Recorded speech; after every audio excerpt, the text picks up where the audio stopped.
अस्सलाम वालेकुम, मैं मारिया। ਤੁਸੀਂ ਸੁਣ ਰਹੇ ਹੋ ਪ੍ਰੋਗਰਾਮ नीलम किनारे सुना FM 89.4। नींदर कितनी ज़रूरी है। ਅਸੀਂ ਸਮਝਦੇ ਹਾਂ ਬਸ ਠੀਕ ਹੈ 2 घंटे सो ਲਈਏ बस अगली त्यार पूरी लंघा छोड़ सां।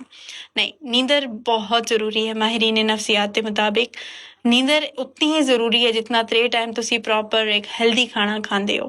नींदर को सीरियस करना शुरू करके नो मोबाइल फ़ोन स्क्रीन का इस्तेमाल घटा के तुसी अपनी नींदर को एक पुरसकून बना सकते हो।